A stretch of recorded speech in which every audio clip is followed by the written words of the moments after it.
IPL 2025-18 edition సంబరాలు అయితే మొదలైపోయాయి. అందరూ ఎక్స్పెక్ట్ చేసినట్లే వారి అంచనాలకు అయితే ఈ ఐపీఎల్ సీజన్ చేరుకుంటుంది. మొదటి 2-3 మ్యాచ్లు వన్ సైడ్గా జరిగిన ఇక 4వ మ్యాచ్ నుండి కథ అంతా మారిపోయింది. ఇటు RCB, CSK, Delhi Capitals, SRH, Punjab Kings తొలి విజయాలతో బోని అయితే ఈ సీజన్లో కొట్టేశాయి. 240 పరుగులు కొట్టినా కూడా విజయం చివరి దాకా దోబూచులాడుతుంది. మొన్న ఢిల్లీ పోరాటం అయితే వేరే లెవెల్లో ఉంది. వీటి వల్ల ఈ ఐపీఎల్ సీజన్ రసవత్తరంగా మారిపోయింది. ఇలాంటి థ్రిల్ మరోసారి యావత్ క్రికెట్ ప్రపంచ అభిమానులకు అందించడానికి మన తెలుగు ఫ్రాంచైజీ ఎస్ఆర్హెచ్ సిద్ధమైపోయింది. అయితే ఐపీఎల్ 2025-18 ఎడిషన్లో భాగంగా ఐపీఎల్ 7వ మ్యాచ్గా Rajiv Gandhi international cricket stadium వేదికగా మార్చి 27న రాత్రి 7:30 లక్నో సూపర్ జైంట్స్తో ఎస్ఆర్హెచ్ మరొక బిగ్ ఫైట్కి అయితే సిద్ధమైపోయింది. ఎస్ఆర్హెచ్లో టాప్ మోస్ట్ కిల్లర్ బ్యాటర్స్ ఉన్న సంగతి అందరికీ తెలిసిందే. అలానే లక్నో సూపర్ జైంట్స్లో కూడా టాప్ ఆర్డర్ బ్యాటర్స్, అలాగే మిడిల్ ఆర్డర్లో చాలా మంచి బ్యాటర్స్ అయితే ఉన్నారు. అంటే ఈ ఆల్మోస్ట్ ఎస్ఆర్హెచ్ తగ్గ బ్యాటింగ్ లైనప్పే లక్నో సూపర్ జైంట్స్లో కూడా ఉంది. అలాగే ఎస్ఆర్హెచ్ బౌలింగ్ యూనిట్ చాలా ఇంప్రెసివ్గానే ఉంది. బట్ ఫస్ట్ మ్యాచ్లో తేలిపోయింది అంతే. But Lucknow super Giants bowling మాత్రం కంప్లీట్గా ఇన్ఎక్స్పీరియన్స్డ్ యూనిట్ అయితే ఉంది. అయినా వాళ్ళు చాలా వరకు కొత్త వాళ్ళు బాగానే బౌలింగ్ చేశారని చెప్పుకోవచ్చు తొలి మ్యాచ్లో. ఓవరాల్గా లక్నో సూపర్ జైంట్స్కి బౌలింగ్ యూనిట్ ఇన్ఎక్స్పీరియన్స్డ్గా ఉన్నప్పటికీ వాళ్ళకైతే నష్టం లేదు. ఎందుకంటే ఎంత గ్రేట్ బౌలర్స్ ఉన్నా సరే ఎస్ఆర్హెచ్ లెక్క ముందు సరి చేయలేరు. అయితే ఈ మ్యాచ్లో మరోసారి విధ్వంసకర స్కోర్ అయితే చూడబోతున్నాం. లక్నో సూపర్ జైంట్స్ కేఎల్ రాహుల్ను వదులుకోవడానికి ఈ ఎస్ఆర్హెచ్ మ్యాచ్ ప్రీవియస్ సీజన్లో కారణంగా మాట్లాడుకోవచ్చు.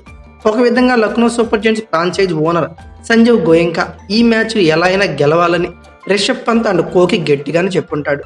అలా ఎందుకో వీడియోలోకి వెళ్ళే కొద్దీ మీకే కంప్లీట్గా అర్థమవుతుంది. అయితే ఈ మ్యాచ్ జరిగే స్టేడియం డీటెయిల్స్ ఏంటి, పిచ్ రిపోర్ట్ ఎలా ఉండబోతుంది, వెదర్ కండిషన్ ఎలా ఉంటుంది, అలాగే ఈ పిచ్లో స్టాట్స్ ఎలా ఉన్నాయి, లైవ్ ఎక్కడ చూడొచ్చు, ఇరు జట్ల మధ్య హెడ్ టు హెడ్ రికార్డ్స్ ఎలా ఉన్నాయి, ప్లేయింగ్ లెవెన్ గురించి అన్నిటి గురించి ఈ వీడియోలో కంప్లీట్గా డిస్కస్ చేసుకుందాం పదండి. ముందుగా ఈ స్టేడియం గురించి మాట్లాడుకుంటే Rajiv Gandhi international cricket Stadium Telugu వాళ్ళకి సుపరిచితమే ఈ గ్రౌండ్ అని చెప్పుకోవచ్చు. 2004లో దీన్ని అయితే ఓపెన్ చేశారు. బౌండరీస్ పరంగా ఒక యావరేజ్ గ్రౌండ్ అని మాట్లాడుకోవచ్చు. ఎయిదర్ సైడ్స్ వచ్చేసరికి 65 మీటర్ల వరకు ఎక్స్పెక్ట్ చేయొచ్చు. స్ట్రైట్ వచ్చేసరికి 72 నుంచి 75 మీటర్ల వరకు ఎక్స్పెక్ట్ చేయొచ్చు. ఆడియన్స్ కెపాసిటీ వచ్చేసరికి 38,000 వరకు ఎక్స్పెక్ట్ చేయొచ్చు.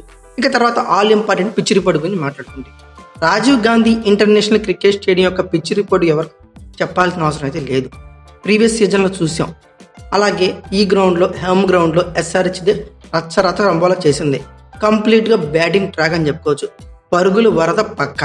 ఇక పర్టికులర్గా T20 ఐపీఎల్లో అయితే మరింత బ్యాటింగ్ ఫ్రెండ్లీగా ఉంటుంది. అలానే సర్ఫేస్ చాలా ఫ్లాట్గా ఉండటమే కాక ట్రూ బౌన్స్ అయితే చూడొచ్చు. అంటే ఇలా బ్యాటర్స్ ఎక్స్పెక్ట్ చేయొచ్చు ఈ బౌన్స్ని. రీసెంట్ మ్యాచెస్లో అయితే 200+ స్కోర్ అనేది చిన్న మాటగా చెప్పుకోవచ్చు. ఇది పిచ్ రిపోర్ట్ గురించి. ఇక తర్వాత వెదర్ రిపోర్ట్ గురించి మాట్లాడుకుంటే కొత్తగా మాట్లాడేది ఏమీ లేదండి. సమ్మర్ సీజన్ అయితే స్టార్ట్ అయిపోయింది. వర్షాలు పడటం, మ్యాచ్ లాగిపోయే టిస్టులు అయితే ఏమీ లేవు. టెంపరేచర్ అయితే మాత్రం 32°C వరకు ఎక్స్పెక్ట్ చేయొచ్చు మార్నింగ్ టైం. ఇది నైట్ మ్యాచ్ కాబట్టి కొంచెం డ్యూ ఫ్యాక్ట్ అనేది ఉండే అవకాశాలు కనబడుతున్నాయి. ఇక లైవ్ స్ట్రీమింగ్ గురించి మాట్లాడుకుంటే ఓటీటీ ప్లాట్ఫామ్స్లో వచ్చే 2 బిగ్ ప్లాట్ఫామ్స్ కంబైన్ అయిపోయినాయి. జియో సినిమాలు, అలాగే Disney+ హాట్స్టార్. ఈ 2 కలిసి జియో హాట్స్టార్గా అవతరించింది. దీంట్లో ఓటీటీ ప్లాట్ఫామ్స్ మొబైల్స్లో వాచ్ చేయొచ్చు. ఇక స్టార్ స్పోర్ట్స్ 2లో వచ్చేసరికి టీవీలో వాచ్ చేయొచ్చు. ఇది లైవ్ స్ట్రీమింగ్ గురించి వివరాలు. ఇక Rajiv Gandhi international cricket Stadium యొక్క స్టాట్స్ పరిశీలిస్తే టోటల్గా ఇక్కడ 79 మ్యాచ్లు అయితే జరిగాయి. ఐపీఎల్ మ్యాచ్లు ఫస్ట్ బ్యాటింగ్ వాళ్ళు 35 గెలిస్తే సెకండ్ బ్యాటింగ్ వాళ్ళు 43 గెలిచారు. నో రిజల్ట్గా ఒక మ్యాచ్ అయితే ఉంది. ఈ గ్రౌండ్లో హైయెస్ట్ టోటల్ చూస్తే 286 రన్స్ 6 వికెట్స్గా ఎస్ఆర్హెచ్ పేరట ఉంది. లోయెస్ట్ టోటల్ వచ్చేసరికి 80 పరుగులకి ఆల్అవుట్ అయింది డక్కన్ చార్జెస్. ఇక హైయెస్ట్ రన్ చేసి చూస్తే 217 పరుగులు 7 వికెట్లుగా ఆర్ఆర్ చేజ్ చేస్తుంది.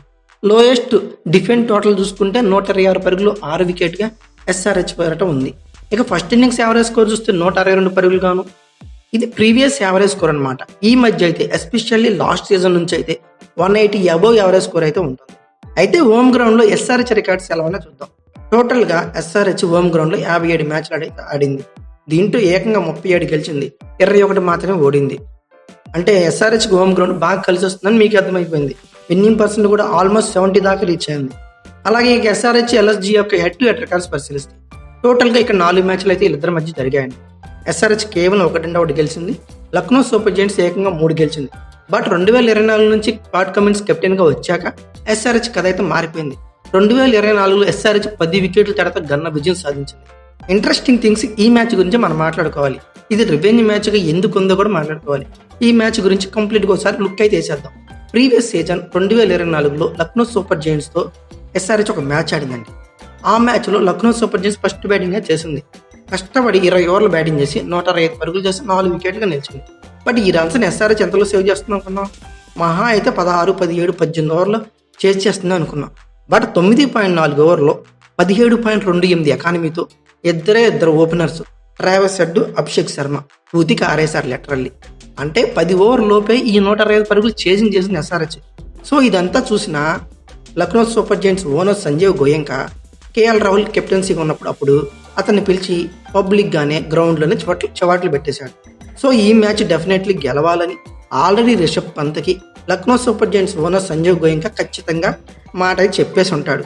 సో ఈ మ్యాచ్ ఎస్ఆర్హెచ్ మీద లక్నో సూపర్ జైంట్స్ ఎలా రివెంజ్ తీసుకుంటుందో, లేదంటే ఒకసారి అదే పూర్ ఫామ్ కంటిన్యూ చేస్తుందని కొంచెం ఇంట్రెస్టింగ్గా మారింది ఈ మ్యాచ్. ఇక తర్వాత ఫైనల్గా ఇరువురు టీమ్స్ యొక్క ప్లేయింగ్ లెవెన్ గురించి మాట్లాడుకుంటే, ముందుగా లక్నో సూపర్ జైంట్స్ యొక్క ప్లేయింగ్ లెవెన్ పరిశీలిద్దాం. డీసీ మీద అనూహ్య ఓటమితో ఈ మ్యాచ్కి అయితే సిద్ధమైంది. మెయిన్లీ ఇన్ఎక్స్పీరియన్స్డ్ బౌలింగ్ యూనిట్ అయిన లక్నో సూపర్ జైంట్స్ చూసాం. ఆల్రెడీ వాళ్ళకి బెటర్ రిజల్ట్ అయితే వచ్చింది. రిషబ్ పంత్ మాత్రం కంప్లీట్గా బ్యాక్ ఫుట్లోకి వెళ్ళాడు. విత్ ద బ్యాట్ డక్అవుట్ అయ్యాడు. వికెట్ కీపరింగ్లో బ్లర్ మిస్టేక్ అయితే చేశాడు. ఆ బ్లర్ మిస్టేక్ ఎంతలా అంటే ఆ మ్యాచ్ ఓడిపోయేలా చేసిందని చెప్పుకోవచ్చు. అందులోని ఎస్ఆర్హెచ్ మ్యాచ్ అంటే అందరి కళ్ళు డెఫినెట్ రిషబ్ పంత్ పైన ఉంటాయి. ఎస్ఆర్హెచ్లో బీభత్సమైన బ్యాటింగ్ అయితే యూనిట్ అయితే ఉంది. అలా అని చెప్పి సూపర్ జైంట్స్కి లేదని కాదు, వాళ్ళకు కూడా సూపర్ బ్యాటింగ్ లైనప్ అయితే ఉంది. Aiden Markram, Mitchell Marsh, Rishabh పంత్లతో బెస్ట్ టాప్ నాకర్స్ అయితే ఉన్నారు. ఇన్ఫ్యాక్ట్ మిచిల్ మార్ష్ ప్రీవియస్ మ్యాచ్లో చిత్త కొట్టేశాడు. తానేంటో ప్రూవ్ చేసుకున్నాడు. ఇన్ఫార్మ్ బ్యాటర్గా ఉన్నాడు. అలాగే ఎయిడెన్ మార్క్రమ్ కూడా బ్యాట్ నుండి దులపాల్సిన అవసరం టైం అయితే దగ్గరకు వచ్చింది. మెయిన్ రిషబ్ పంత్గా మార్చకపోతే చాలా కష్టంగా మారుతుంది. మరి ఎస్ఆర్హెచ్ మీద అయినా బ్యాట్ దులుపుతాడేమో చూడాల్సిన పరిస్థితి అయితే. ఇక లక్నో సూపర్ జైంట్స్ యొక్క మిడిల్ ఆర్డర్ చూస్తే డేవిడ్ మిల్లర్, ఆయుష్ బదోని, షబాజ్ అహ్మద్, శార్దుల్ ఠాకూర్తో బెస్ట్గానే కనబడుతుంది.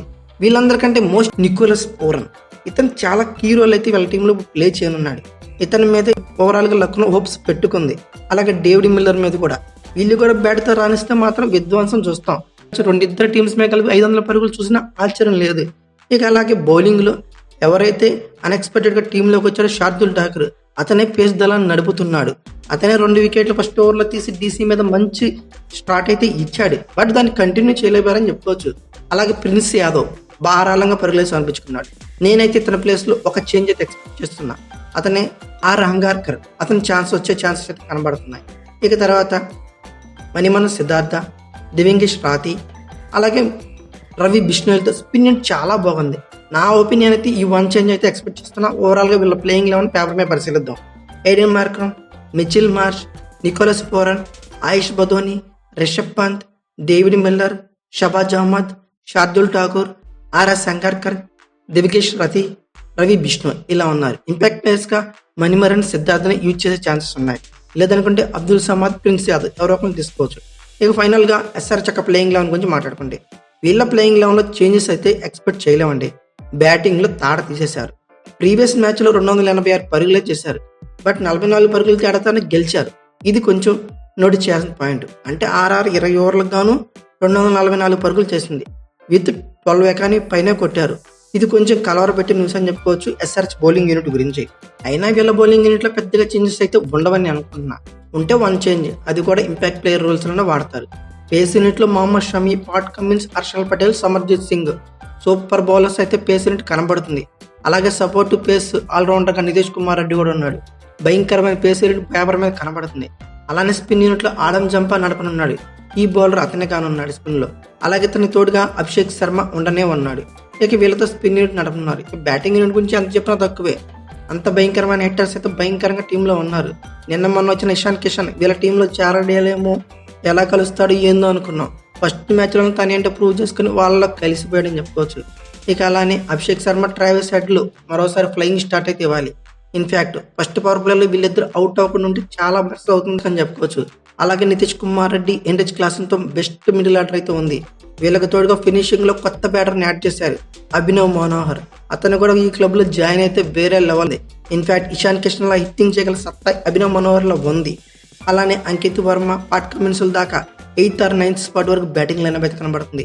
ఓవరాల్గా వీళ్ళ ప్లేయింగ్ లెవెన్ పేపర్ మీద పరిశీలిస్తే Abhishek Sharma, Travis Head, Ishan Kishan, Nitish Kumar Reddy, Heinrich Klaasen, Abhinav Manohar, Ankit Verma, Pat Cummins, Simarjeet Singh, Mohammed Shami, Harshal Patel. అలాగే ఇంపాక్ట్ ప్లేయర్స్గా ఆడమ్ జంపా రానున్నాడు. ఓవరాల్గా వీళ్ళ ప్లేయింగ్ లెవెన్లు, పిచ్ రిపోర్టు, ఈ IPL stats, home ground favour ఇవన్నీ చూసినాక ఎస్ఆర్హెచ్ యొక్క విన్నింగ్ పాసిబిలిటీ 58%గా ఉంటే లక్నో సూపర్ జైంట్స్ యొక్క విన్నింగ్ పాసిబిలిటీ 42%గా ఉంది. ఇది నా ఒపీనియన్ మాత్రమే. మీ ఒపీనియన్ ప్రకారం ఈ మ్యాచ్ ఎవరు గెలుస్తారనుకున్నారు ఖచ్చితంగా కామెంట్ బాక్స్లో పిన్ చేయండి. అలాగే ఈ వీడియో కనుక మీకు నచ్చితే like, share, comment plus subscribe చేసుకోండి. అలాగే పక్కనే ఉన్న బెల్ ఐకాన్ అక్కడ మాత్రం మర్చిపోకండి. Thank you for watching. Have a nice day.